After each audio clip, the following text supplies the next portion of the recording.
How's it going? I'm Sheamus, aka the Celtic Warrior, here in Baltimore, Maryland, on an absolutely cracking day. I'm standing outside Powerhouse Gym, Hanover, and I'm about to do a brave change workout with the one and only Jerry Ward. Now, for those of you who know Jerry, he is an absolute legend in the bodybuilding industry. But for those of you who don't, let me give you a quick rundown on the fella. He started bodybuilding at 15 years old. He competed in his first high school bodybuilding competition at 17. At 18, he was giving nutritional advice to anybody and everybody who would listen.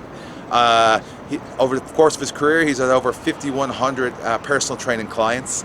He's competed in bodybuilding for 25 years. He was involved with Primeval, 5%, and he now owns his own company, GIFD, which has orders rushing out the door as we speak. He also wanted to be a WWE Superstar, so he trained in Yankee Pro Wrestling and was a former YPW, or the longest reigning YPW Tag Team Champion. Right now, he is recovering from a pec tear. So we're going to go in, we're going to meet Jerry, we're going to meet this bodybuilding legend and fitness legend, and we're going to go do a bit. So, let's go do a bit. There's Rick. Good deja vu. Welcome back. Thanks, fella. Rick owns Powerhouse Gym here in Hanover. How you doing? He's politely let us work out, and he's turned the music off so YouTube don't sue us. Or no one sues us. Jerry. How's it going? What's up, man? Very good. Welcome back to Maryland, man. Thank you very much. Absolutely. How are you? Always great to see you. Fantastic, yeah. Awesome. Glad to see you. So this is the one and only Jerry Ward. This is the man I'm talking about. This is the fella who has such a vast interest and knowledge of working out, diet, training, the works. I met Jerry through Nutrition Solutions and Chris Cavallini. We've become very, very close friends since then. The thing I love about Jerry is the fact that, like, not only does he have all this knowledge and experience, but he just loves to share it and help people who pretty much ask, right? Yeah, absolutely. So, when I was coming up and I was a teenager and I was in the gym, the guys that knew the information that I wanted didn't shy away or push me away. They kind of accepted me and helped me, learn how to train and learn how to eat and stuff like that. And by the time I was 17 years old, I was already competing in bodybuilding competitions, and I had these, veterans that were helping me do this stuff. And, like anything else, now that I'm older, I feel like, I was kind of lucky in that aspect. Everybody's got the internet now, and it's hard to discern what is real and what's not, but I was lucky. So I kind of say, well, you know what, now at 42, it's time to give back and do the same thing that those guys did for me. And YouTube is a great platform to do that on, because you can reach so many people at one time that, it's instead of just a couple of people talking to them, you can just put it out there and reach, thousands of people all at one time. Yeah, you did Jerry does the vlogs on vlogs. Yeah. I do vlogs, different things like vlogs. I do stuff about, nutrition, training, like you name it. I mean, even goes into stuff like, like vlogging on like vacations and stuff, because like while we're on vacation, I'm still eating clean, I'm still training, I'm still doing my cardio, like stuff that people, wonder, like, do they really do this? Like, yeah, we'll go vlogging on vacation. We'll be in Mexico doing cardio and stuff and do vlogs like that. So yeah, it's a lifestyle vlog too. Very understanding girl, yes. Very, very. What's interesting is she gets up before I do and then goes running on the beach. And she's actually recording this right now. This is great.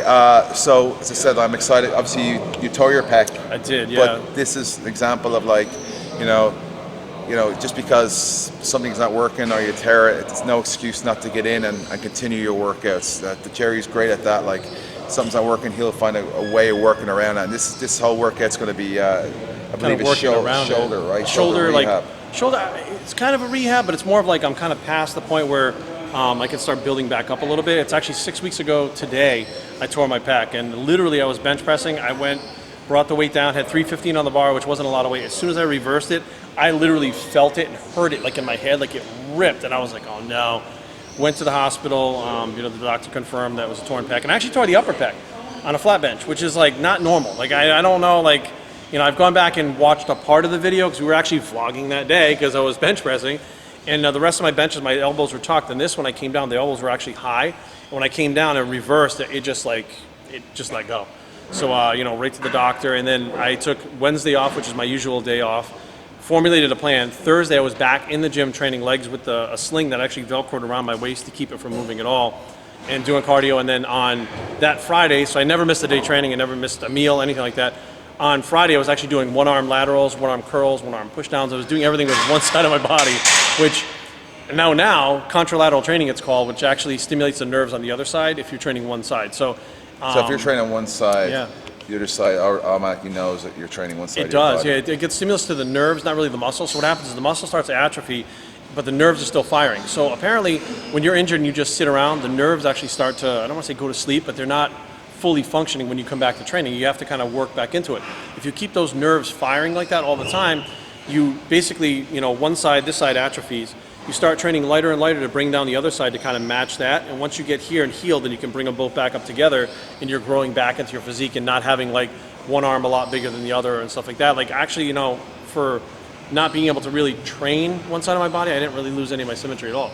Like literally the other side came down just as fast as that one did. And it just, it was pretty shocking the way it worked. But, doctors now know that, they want you up and moving around. Like my mom had a back surgery. She was up that night walking around at the hospital. She was released that day. A friend of mine had a hip replacement. He was up that afternoon walking around. Like they want you up and moving. They don't want you just, sitting around and being like immobile, because it takes longer to recover after that.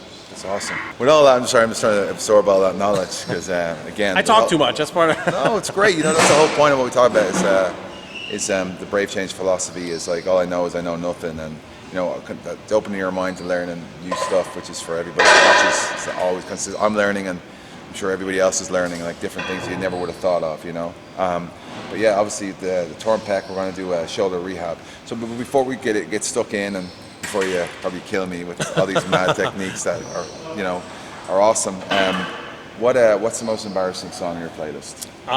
So I downloaded We Are Best of the 90s. That's what it was. And I grew up in the 90s. I graduated high school in the 90s. Like I'm a 90s kid, right? Technically. And I had like 100 songs in there, and I was like, whatever. And I'm like playing my iPod at the gym, and all of a sudden this Britney Spears song comes on, and I'm wondering if the headphones are loud enough so that anybody else can hear it around me. I'm like trying to shutting the headphones off, like throw the headphones, trying to get rid of it. But that and there's a Christina Aguilera both on there that I was like, and I just left them on there. They're on there. Secretly, Jerry is a genie in a bottle. Well, I mean. Genie out of the bottle now. You're not the only one. Fairness, though, you're not the only one who likes Britney Spears. There's been a couple of Britney Spears fans on the Celtic Warrior workout channel. I mean, I've seen the recent pictures. She's in shape now. She looks great now. She looks fantastic. She's got hair now as well. That's great. That's always a plus, bit of hair. So as your gym bag, what do you normally bring on the road? What's always in your gym bag, like a religious thing to have in your gym bag? So always have, my lifting straps, my belt, my wraps, knee wraps and stuff like that if I need them. I don't use a lot of stuff anymore, to be honest with you. A lot of the stuff I've kind of done away with, and if I need it, if I feel some kind of injury, something in the wrist, I'll wear a wrist wrap or whatever. But I want everything to be functional. Right. So now it's like, I don't want to be the bodybuilder that can lift heavy in the gym, but then you can't move a couch with your cousin or something because you don't have that type of strength. So I kind of leave the belt away and stuff like that, but I get the belts, and I keep my perfect post in there that I take post-workout. It's basically stays packed, and I have 2 bags, one that I bring to the gym and one I actually bring on the road when I'm traveling to expos and stuff. Okay. So I have the stuff, like 2 sets of everything just ready to go, That's super smart. For me, like when I'm traveling, I always have that Yeti bag for all my food, like nutrition solution stuff that's frozen and put in the bag. What's your favorite cheat meal? Favorite cheat meal. So my favorite, every Sunday you can find me at Elevation Burger over in Fairfax, Virginia. It's they have them in Maryland. I'm not sure if they got to be nationwide, but I don't know if they have them like all over the place. But it's a grass-fed beef, and everything is natural and farmed around the area. So it's like all local beef and stuff like that. And the fries are made in peanut oil, so it's like you're not getting the regular canola oil and stuff like that they put in the fries. And literally you can eat like 5 or 6 of these things, and not only will you not be bloated, but you will be literally eat 2 hours later because you digest them and it's done being digested. So that doesn't sound like. So some people when they look at my cheat meals, they're like, dude, that's like a lame cheat meal. Doesn't sound like a cheat meal at all. But now at 42, I'm getting lame, I guess. Sounds like a proper healthy meal. But when I eat pizza and I eat fried foods or stuff like that, I get a stomach ache. I don't feel good. I feel worn down, lethargic. I want to say gross, but when I was younger, I ate like that. So I didn't know. And once your body cleans out and you go back to eating like that, you really start to notice sugars affect you a certain way, fats affect you a certain way. So it's I kind of just eat how I feel good now, because it's you don't really want to be going to the gym all sluggish and feeling like crap, trying to get through your workouts. I wake up in the morning and I'm like, I'm ready to go. So if you want to go to Evolution Burger, take out a second mortgage on your house, and you'll be able to afford. It's definitely more expensive. What Jerry eats on a Sunday. All right. Anyway, cool. Let's start this workout. Let's roll, man. All right, let's do it. All right, guys. So we're gonna start out this. It's I don't really want to call it a rehab workout, but it's a high intensity workout with a little bit lighter weights. It's not the super light weight workouts that I was doing before. So we're gonna start out with lateral raises. And we'll pre-exhaust the delts before we move into any kind of presses. And we'll start out with 3 sets of 10 to 12 of lateral raises, just straight lateral raises, just normal lateral raises, nothing crazy. And then with the last set we're going to hit, which is the sarcoplasmic hypertrophy training, which is a little bit different. So what happens is... You said that again for us. It's as many times as I've said it. Sarcoplasmic hypertrophy, which is a little bit different than the regular hypertrophy. So regular hypertrophy is when the muscle cells themselves actually get bigger and stronger. This is where the muscle cells actually store more fluid and glycogen in them, causing a bigger muscle, but it's not actually muscle tissue, it's actually water and glycogen inside the muscle. So the idea is to push as much blood in there and super compensate as you can, and then start feeding your body after the workout glycogen and water and stuff, so it actually fills up those cells and keeps them there bigger. Also on top of this, I feel like people make up these names, sit in labs going, how do we make this name sound way, way more technical than it really is? They got like a Scrabble game, they're just pushing pieces together, go, that's it right there. Can you pronounce it? No, that's good. I got what's the letter, what's the score? All right, so I'm going to do 3 sets. 3 sets of lateral raises. I'll start with 20. Yeah, 20 pounds. I mean, nothing too crazy. You know? Okay. Because that last set with 12. The higher reps is really the one that's killing. Okay, I'm going to start right now. Up, nice and easy. Squeeze them up. 2, good job. Up, 3, that's it. 4, 5, good. 2 more. Squeeze them up. Up, 1 more. Good. Get tired already just watching. And then once you get to that 3rd set, then you drop down a weight and do the sarcoplasmic hypertrophy training afterwards. Perfect. It pumps all that blood in there. And I call it 1 to 10, so we'll demonstrate that next. Awesome. Up, good. 1, 2, 3, 4, not 10. So 2 more, Seamus. Squeeze them up. 1 more. Good. 3rd set. Up, squeeze. Good. 1, nice and easy. 2, 3, 4, 10. So 2 more. Squeeze them up. Seamus. Last 2. 1. Good. Oh, okay, 3 sets. All right, now we drop down weight to 15s, and we're going to hit 1 to 10s to 15s. Okay. Now this is the part, like, you know, you start out and it really doesn't feel that bad. You're like, whatever. By the time you get to about 5, 6, 7, that's when it starts to hurt. Here we go. 1. That's it. Up. Good. 1, 2. Up. 1, 2, 3. That's it. Come on. Good. Up. 1, 2, 3, 4. Good. Here we go. Up. 1, 2, 3, 4, 5. Good. Now they're starting to hurt. Here we go. Up. 1, 2, 3. Up. 4. Good. 5. Come on. 6. Good. Up. 1, 2. Up. 3. Squeeze. 4. Good. 5. 6. 7. Good. 8. Ready? Take a breather. Suck. Up. Good. 1, 2, 3, 4, 5, 6, 7, up, 8. Good. Hang on. Here we go. I might need shoulder surgery after this workout. Up. Good. 1, 2, 3. Get up. 4, 5, 6, 7, 8, 9. One more. Good. Here we go. Last rest. Here we go. Come on, Shane. Squeeze them up. Good. 1, 2, 3,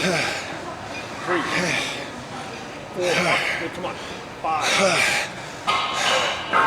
6, 7, 8. 2 more. Up. 9. 1 more. 10. I'm okay if I drop the weight? Yeah, drop the weight. So when you feel it start to get to the point where you're failing, drop the weight. It is like a I just don't want to feel like I'm swinging them. Yeah, no, you definitely don't want to feel like I'm swinging the weight, you know? Swinging the calves, swinging the okay. Here we go. 1, 2, 3, 4, 5, 6, 7, up, squeeze, 8, 9. Good. 9, right? Yep, we're down to 8 now. Here we go. Up, 8, 7, 6. Share, squeeze it. 5. Up 4, easy. Up 3, 2, 1. Good. Here we go. That's it. Take a breather. Up 1. Good. 2, 3. Up 4, 5, 6, 7, Come on. Here we go. Good. 8. Good. Breathe it. Tape delay, tape delay. Satellite feed. Like a little glitch. 3. Nice. Squeeze them up. 4. Good. Up. 5. 6. 7. Good. Here we go. Hang in there. These are absolutely, if you guys are watching these going, oh, what's the big deal? They're absolutely brutal. 2. Up. 3. Good. Squeeze them up. 4. 5. 6. Good. Breather. Here we go. 5. Ready? Get them up. Good. 1. Up. 2. 3. 4. 5. Good. Last 4. Ready? Squeeze them up. 4. Up. 3. 2. 1. Last 3. Here we go. 3. Ready? I keep thinking you say last every set. Last 3. Last 2. Last 1. 3. 2. 1. Last 2. Here we go. Ready? 1. Say last. 2. We're going 1. Right? Keep saying last. The last. This is the absolute promise. Last 1. There you go. You keep saying last. It's like it's not the last, Jerry. The last time we're doing 4. The last time we're doing 3. The last time we're doing 2. That doesn't help. That does not help. If you're doing this with somebody else, don't say last at every set. Sometimes with clients, I'll start counting like 1, 2, 3, 4, 5. Then I'll go 5, 4, 3, 2, 1, and then they don't know what the hell is going on at what rep they're on. I honestly didn't know what that was going on either. That's the thing about training, right? You can absolutely lose yourself in your training. Like I literally have had outer body experiences while training, to where you had headphones in, right? And you're training, and your training partner's above you yelling, and you don't even hear the music anymore. You don't hear the training partner. You don't hear any of it. It's almost like you black out, and all of a sudden the set is done, and then everything kind of comes back to you. Like you start hearing again, you start seeing again. Like you kind of lose your mind for a little bit. Sounds like me after Saturday night in Dublin. Are you feeling good? I'm serious. You warmed up yet? Am I warmed up? Okay. I need more to be melted. What's next? All right, let's hit the front raise. Let me grab the rubber band. All right, so next exercise. If you would have told me 10 years ago I was using these bands, I'd tell you there's no way. But there is a way to use them that actually increases the tension on the side delts while you're doing front raises. So I watched somebody do the side, they were actually doing like side laterals, like partial, to try to rehab their shoulder. I was watching it in the gym. I did that when I had my shoulder, when I tore my shoulder too, Jerry. I was like, you know, it was just like little small like band stuff, and it was just like, because when I tore my labrum, it was all real like, you know, like really like. Yeah, it was real stiff and hard to. Yeah. So like, did a physical therapist tell you to do it, or you did it on your own? No, physical therapist. They did tell you to do it. See, that's the thing, is I wasn't really talking to a physical therapist. I just saw somebody doing it and figured like, okay, if they're doing that for that, and that's activating the side delt, what if I just held them out there and now I did front raises like this? As you're doing front raises, you're activating that side delt because you're keeping this band stretched. Right. Like that at the same time. So you pick a weight that's, you know, fairly light, and then as soon as you pull them apart, again, you can't put them down like this because you can see them hit the rubber band itself. Right. So you hold them straight up like this, and you pull them straight up. Awesome. So you do 3 sets of that, right? 3 sets of 10 to 12. So before you wouldn't have been using a rubber band, you know? No, Jerry, no use rubber band. Jerry, use rubber band. It would be to snap the kid next to me in high school. Jerry, you need weight. No macho man use band. Just okay. I'm taking this seriously. My shoulders are still on fire, by the way. So if you think I'm not laughing and taking this like I'm not, I'm just wasting time because my shoulders are on fire. Okay, so. James, what are you doing there? Learning long division. Just like I got nothing else to do. All right, man. Here we go. Straight up. Ready? There we go. Good. 1, 2, nice and easy. 3. Good. 4. Up. 5. 10. Speed them up. 1 more. Good. Now again, like, you know, it's a front raise, which is hitting the front delt, right? But and this is another thing that I think a lot of people don't realize. Every single movement you do, you're working more than one muscle group at a time. So if you're doing bench presses, for example, as you go to press the weight up, people think, well, the chest, the shoulders, the triceps. On the way down, you're actually activating your lats to control the bar on the way down. So people don't realize that they're activating other things. So when you're doing front raises, yeah, you're hitting your front delts. This thing with the band activates the side delts, but you're also pulling on the bicep, forearm, even the tricep has to activate. You're activating your lats, trying to pull your shoulder down so your traps don't pull it up. Like, there's a lot of things going on that I think people don't really realize when they're doing exercise. And this is the lightest band too, That is the lightest one. The other one's like you grab and you're like you literally like. Yeah. So I got the baby one. I'm basically starting with the like first graders use it, but that's pretty much where I'm at right now. Like, I'm hoping to be up by the 4th grade in the next couple of months. Oh god, take me longer. Good. Up 2, 3. Nice and easy, James. Squeeze them 4. Good. 10. Let's go 2 more. Squeeze them up. 1 more. Good. Oh, Jesus. And if you use any heavier of a weight, it'd actually be almost impossible to do it, to be honest with you, because you're trying to do two things at once.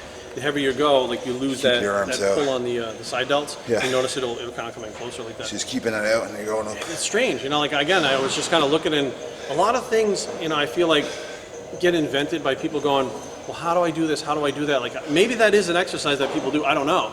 I had never seen it, but in my head I was like, well, this makes sense to put the band and make the side delts completely contract, and it's an isometric contraction while you're lifting it up, but it made sense to me, so. Oh, I can definitely feel it, mate, like, especially after that. Like, it's just holding out here, it's just holding up, just rather than just going up, which is one movement I'm used to, you know? Yeah. But just holding it here and going up, it just Have you done Arnold presses where you start here? Yeah. Right? Now think about that. That's actually a couple different movements together, right? Yeah. You're rotating your arm. I love that out, exercise, actually, your arm press. You know, multiple ranges of motion in there. Now, last Here we go. Last one. Good control. Up. 3. There we go. Up. 9. Come on, Sheamus. 10. Good stuff. Now again, it's not heavier weights, right? Because shoot up in the tree out in the front. feel like it. So when you roll up to the gym and you see 30 of those things sitting in the tree, That's me. Sheamus was here. Thank you. All right, next exercise. Let's So, what's the next one? That's one arm, one footed dumbbell presses. All right, just show what that is. Yeah, so basically, you know, bodybuilding wise, we'd start with a heavy pressing movement, which again, as I'm starting to press, because I tore the upper pec, because I'm a knucklehead, I don't even know how I tore the upper pec. Doing heavy presses, you know, the upper pec actually braces with that, and you don't really know it until you get an injury, and all of a sudden you're like, whoa, you know, why? I didn't realize that hurt up there. So what I did was try to figure out a way to do the presses, but first pre-exhaust the delts, which Sheamus did, then use the presses, but at the same time, change it to a stability exercise, okay? So stability meaning it has to stabilize your head, your core, everything like that. So when you're in, this is a crazy thing I don't think a lot of people know, when your head needs to be stabilized, it actually increases your metabolism. So anytime you're really exerting yourself, like for a sprint, as a sprinter starts to sprint, as they pick up speed, when they're at top speed, their head is about here. That is when they actually have the biggest burst of metabolism in general through that whole exercise. Now we take that and just apply it to working out as opposed to what happens during the actual physical competition, and now go into something which is the presses. So I start out right now with something like 20 pounds, which is not, you know, anything crazy. And if you're using your right hand, the right leg actually comes off the ground. Straight up. One up. Just like that, and you just pump them right out. So the slower you do it, the harder it is to keep it balanced. So you want to make sure that you're just cranking them straight out like that. Because again, it is a shoulder exercise, and you want to make sure that you're, you know, using the shoulder, but at the same time you want that core to stabilize and your head to be stabilized too. Right. Okay. I've actually seen quite a few people that train with the Bosu balls and stuff like that, which I'm not very good at all. But I noticed that the few people that I know have trained like that for 10 years are always lean. And I mean lean compared to anybody's standards, not just like the general public. So. Standing on the balls and stuff? Yeah, because they're constantly trying to stabilize, and it actually does increase their metabolism. I'm constantly trying to stabilize just in life. So, okay, so 12, right? 12 reps. And the weird thing about this is normally if you did this and this, you'd probably balance yourself out, but because it's on the same... It's the opposite side, yeah. Yeah, because it's on the same side, it's... So 12 reps. Squeeze them up, good. That's it, up 4. That's it. 5, 6, 7, 8, 9, 10. 1 up, good. What could be considered the flamingo press maybe or something like that? You call it that. Dress in pink. 2, squeeze them up, good. 4, nice and even. 5, 6, up, 7, 8, 9, 11. Good. Oh, I try. Let me go heavier. Seconds.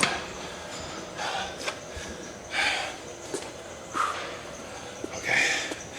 Here we go. Second set. That's it. Here, see now, the heavier you go, the I harder feel like it is to those shot stabilize it. putters. Like shot putters. If you watch down here at his ankle, watch his foot down here, you can see the ankle adjusting and the foot actually adjusting constantly.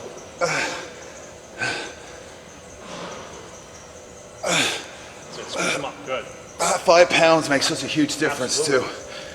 And then we'll get to a point where it's heavy enough to where you go to press and you literally feel your body can't hold the weight. And that's how you know that's a little bit too heavy. Squeeze them up, good. That's it, good. Nice. nothing better. I'll go back to 30. Okay, this is awesome. I'm learning so much on this. This is what you have to do. You got to get creative when you're injured. I'm sure that you've been injured before in the ring, or even, have you been injured in the gym before? Or no, never in the gym before. Actually, when I first came over to the States in 2007, developmental, I was out in Broward, Florida, and I was long travel day. So I got under the incline bench, and I felt like something was almost about, like I felt like I thought like strain. So I just dropped the weight, and I was there for a couple of days. But for a second, I thought like I might be about to tear my pec, you know. But no, but I did my shoulder, I did my hand, and a little bit of stenosis in the neck. But everything, I feel great right now. I feel good. I'm good to go. I'm in there every week on the road, just throwing lads around, you know. Now, do you also equate that to the fact that you're eating good too? Yeah. Yeah. Diet's definitely helping. 2 up, 3 good, 4 good, 5, 6 up, 7, 8 good, squeeze them up, 9 good, 10. Let's go 2 up, 1 more. Here we go. Hang in there, hang in there, hang in there, hang in there. Oh my God. I feel like we should have the, what's that game that you play when you it's like Irish jig. He's doing the Irish dance. Up, good. 2, squeeze them up. 3, good. Up, 4, 5, good. Up, 6, 7, 8, 9, 10. So 2 more up, 1 more. Good. All right, so now we're gonna move on to rear delts. Now, rear delts. Cable machine. I like using the rope. I mean, you can use the handle, it doesn't really matter. So most of the rear delts, if you're sitting on like the rear fly machine, if you're doing like the rear delts on the fly machine, it's here, right? Yeah. Your hands are right in front of you and you're pulling this way. Yeah. If you're doing rear flies, it's here. Hands are in front of you, right? Yeah. So now with this one, I really like doing a lot of one arm stuff because it trains, each arm independently, and not one is using more force than the other. So you basically take my body and turn into it like this, drop your shoulder, pull it straight out and across. Now you have a bigger range of motion. You get a stretch in that rear delt over here. Now, one of the big things is your trap wants to help out. So you want to always raise that trap. You got to keep the shoulder down, pull it straight out. So think about like whacking somebody like with a reverse clothesline this way. Like a reverse clothesline. Is there anything you want to tell me about anger issues? When I was a kid, but I mean, I'm good now. Like, my doctor told me if I'm good, I can come off my medication. Yankee Pro Wrestling, longest tag team champion ever. Yankee Pro Wrestling. Most evil tag team champion ever. Like. Oh, that's great. I love that. I love that side of it. So it's 12 reps on each side. 12 reps each side. And doing the man hold thing, yeah? Yep. So you're here, you turn here. Yep. Shoulder down too. Remember, as you start to tire, your trap is going to want to pull that up a lot. Is that form good? Is form okay? Good. There you go. That's it. Straight up. Where are you feeling that right now? You're not feeling the trap, right? No. Okay, good. For some reason, I guess as the delts start to tire, obviously the trap is a big muscle. It wants to help out. 2, good. Squeeze them up. 3, 4, 5, good.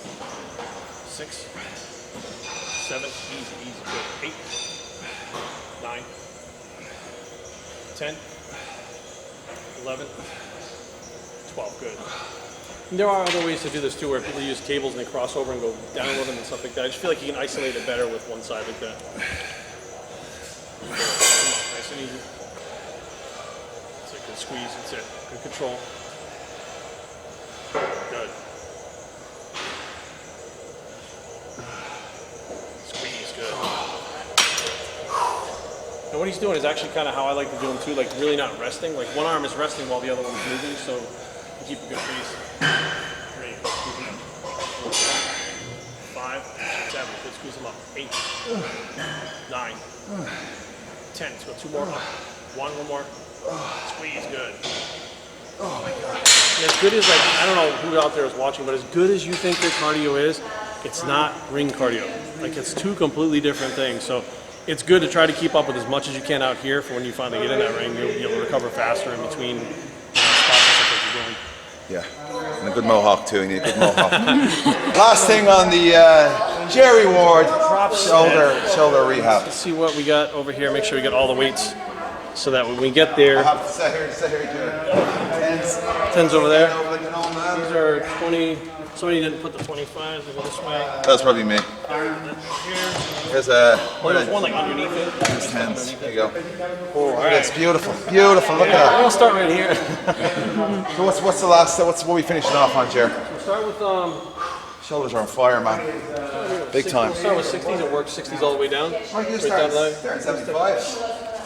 Start at 75s there, I think, right? He's like, fuck that, let's go. 75. We'll start with those things. 75s? What the hell is this thing down here? Let's roll that out. That's not to be touched. That's super glued to the floor. It's a statue. What it is it's art. It's not. It is. All these bottom ones are super glued, so unfortunately we can't start here. Just for shows. But we're going to start in the 75. Well, these are those fake weights where they look big.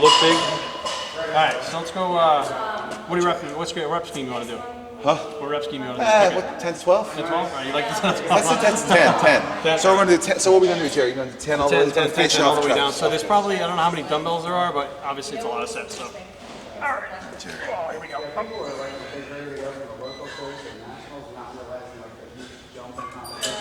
Again, keeping the rate going, so it's cardio as well as just doing an actual exercise. You know.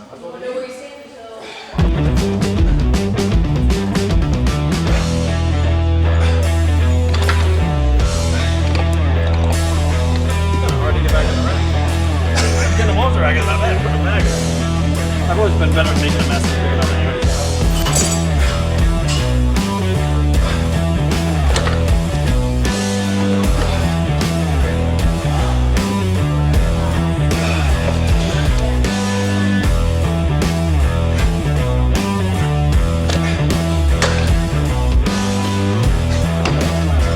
Whose idea was this? It's the worst idea I've had all week. Rivers, you've already done this. Yeah, I know. This is the second version.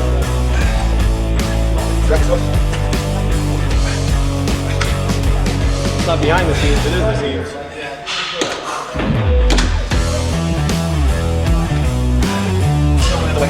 Yep.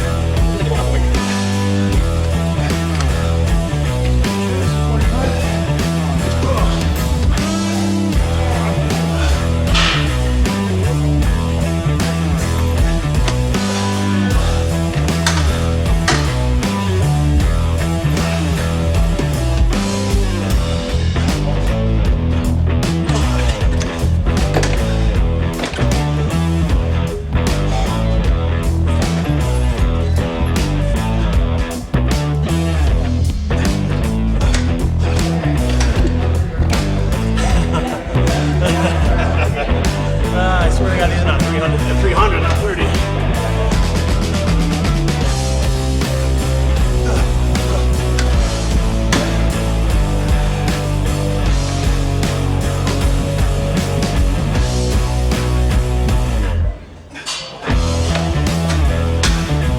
crazy, as you grab this, you pull them out of the rack, you kind of like coming off the rack. Just pull my shoulder. All of a sudden.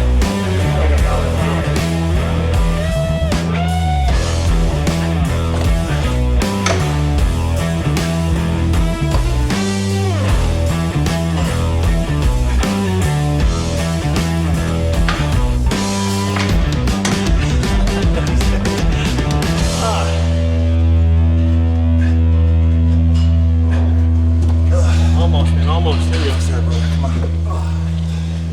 What am I doing? It's fine. Oh.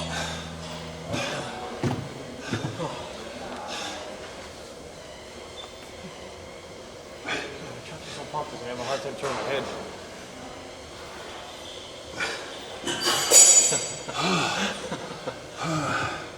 Oh, you saying you didn't push record? We gotta do it all again? Third time's a charm, let's go! So you have it, Jerry Ward's insane, amazing shoulder rehab workout. Thank you so much, Jerry. Thank you for having me on, man. I appreciate it so much, man. Thank you so much. It was awesome to finally get to train with you, man. No, it's been awesome, and it just goes to show again, like Jerry's been competitive bodybuilding for 25 years, training since he was 15 years old. 27 years now that I've been training. Yeah. That's awesome, man. Yeah. And now I feel really old after saying 27 years. Like, oh, great. Not at all, dude. Not at all. Like, it just shows like rubber bands, like just training with rubber bands and light weights, and just goes to show you can have a great workout in a hotel gym or in a gym like Powerhouse here. It doesn't matter where you are, what your surroundings are. It's making the most of the tools that you have available, Just right? train. Just do it, right? Just don't sit around and say, because there's going to be times where you don't want to do it. Those are the times that you should force yourself to do it to keep good habits. Make sure that you're progressing and not going backwards. Exactly, because I always say, like, the only bad workout is no workout. That's a good one. I like that one. Yeah. Is that a t-shirt? Do you have a t-shirt? Maybe. I think that's the next one. Either way, it's customary. It's customary at the end of every workout for me to foot the bill for some food. So since you're, what's that food you like to eat? Elevation burger. Elevation burger. So I'm going to bring Jerry the Elevation burger. I'll get him the burger and I'll have the grass. That's all I'll be able to afford after I buy him the meal. It's a grass-fed Sheamus. Either way, thank you, Jerry. All right, brother.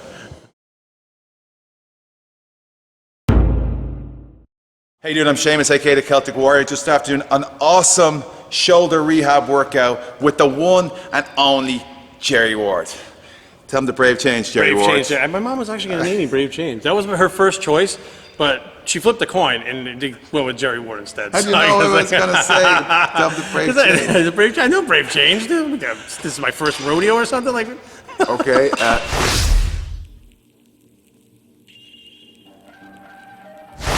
Either way, Brave Change. subscribe to my Celtic Warrior Workouts channel now and see it first.